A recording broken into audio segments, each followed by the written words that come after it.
Bismillahirrahmanirrahim. Assalamualaikum warahmatullahi taala wabarakatuh.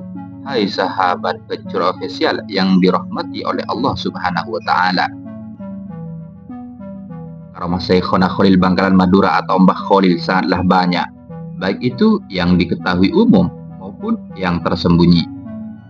Berikut ini 5 karomah Mbah Khalil Bangkalan Madura yang dirahasiakan oleh beliau. Yang pertama, melihat berkat di kepala kiai imam masjid. Mbah Khalil muda dan berstatus sebagai santri. Beliau melaksanakan sholat Jumat di pesantren yang beliau tempati. Tiba-tiba saat akan melaksanakan takbiratul ihram, Mbah Khalil muda tertawa sangat keras hingga terdengar seluruh jamaah sholat Jumat. Mbah Khalil pun ditegur oleh teman-temannya. Tidak boleh tertawa, ditakutkan kiai yang menjadi imam marah-marah nantinya. Namun beliau masih saja tertawa terpingkan. Dugaan teman-temannya itu ternyata tidak keliru. Setelah selesai sholat, sang kiai imam masjid tadi menegur Mbah Khalil muda bahwa dalam sholat itu tidak boleh tertawa. Akhirnya Mbah Khalil muda menjawab, "Saya melihat berkat atau makanan yang dibungkus di kepala kiai saat sholat berlangsung tadi," kata Mbah Khalil muda sambil tersenyum. Dengar jawaban tersebut, sang kiai menjadi sadar dan merasa malu karena kiai ingat bahwa saat menjadi imam tadi merasa tergesa-gesa untuk menghadiri kenduri sehingga mengakibatkan sholatnya tidak khusyuk. Yang kedua, mengambil kepiting dan rajungan di laut saat Bahsul Masail di Makkah. Para ulama Makkah berkumpul di Masjidil Haram untuk mendiskusikan membahas masalah dan hukum Islam yang sedang terjadi di Makkah. Semua masalah dapat diselesaikan, kecuali mengenai halal haramnya kepiting dan rajungan.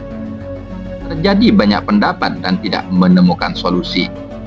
Mbah Khalil duduk berada di antara peserta lainnya. Melihat permasalahan tersebut belum menemukan solusi, Mbah Khalil minta izin untuk menawarkan solusi. Akhirnya, Mbah Khalil dipersilahkan ke depan oleh pimpinan diskusi untuk menjelaskan solusi yang ditawarkan.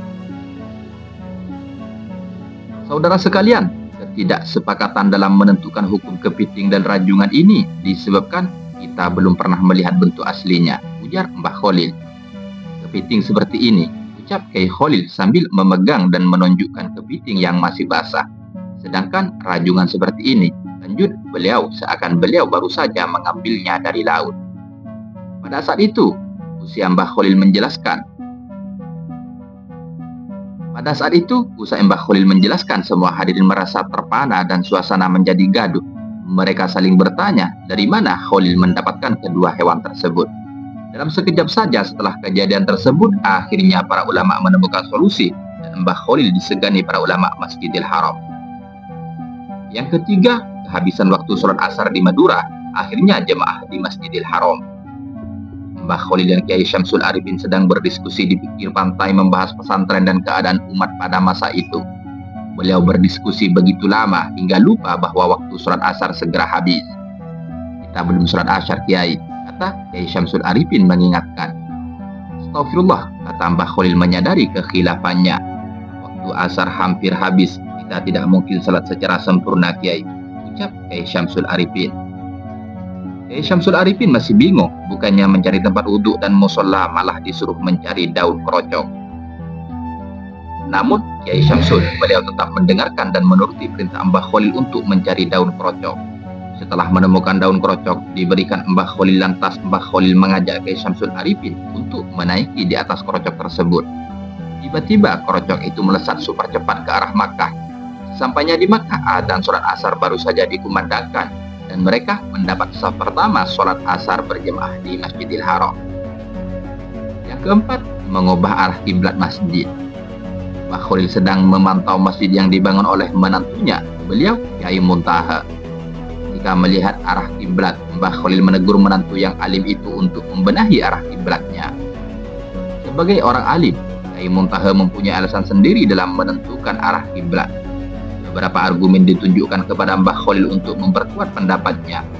Melihat menantunya masih tetap mempertahankan pendapatnya, lantas Mbah Khalil tersenyum sambil berjalan ke arah pengimaman diikuti menantu. Kemudian Mbah Khalil mengambil kayu untuk melubangi dinding dan memintanya Kiai Muntaha melihat lubang tersebut. Betapa kagetnya setelah melihat lubang itu. Ternyata terlihat Ka'bah sangat jelas. Akhirnya Kiai Muntaha sadar bahwa pendapatnya salah dan mengubah kiblat sesuai dengan pendapat Mbah Khalil. Yang kelima, menyelamatkan perahu tenggelam. Kesaktian lain dari Mbah Khalil yang di luar nalar manusia, yaitu beliau bisa berada di beberapa tempat dalam waktu bersamaan. Pernah ada peristiwa aneh saat beliau pengajian di pesantren. Mbah Khalil melakukan gerakan yang tak terlihat mata. Dengan tiba-tiba baju dan sarung beliau basah kuyup. Para santri pun heran dan penuh bertanya-tanya. Sedangkan beliau cuek, tidak bercerita apapun. Langsung saja meninggalkan santrinya dan masuk rumah untuk mengganti baju. Teka-teki itu baru terjawab setengah bulan kemudian. Ada seorang nelayan sowan ke Mbah Khalil untuk mengucapkan terima kasih. Karena pertolongan dari beliau, orang itu bisa selamat dari bahaya tenggelamnya perahu di tengah laut. Kedatangan nelayan itu membuka segala kebingungan dan pertanyaan selama ini. Ternyata saat pengajian, Mbah Khalil dapat pesan agar segera ke pantai untuk menyelamatkan nelayan yang perahunya pecah. Dengan keromah yang dimiliki dalam sekejap, beliau bisa sampai di laut dan membantu si nelayan itu. Demikianlah kisah 5 keromah Syekhna Khalil Bangkalan Madura yang dirahasiakan oleh beliau. Semoga bermanfaat. Allahu a'lam bishawab. Akhirnya dari kami, apabila ada kesalahan, kami mohon maaf yang tiada tara.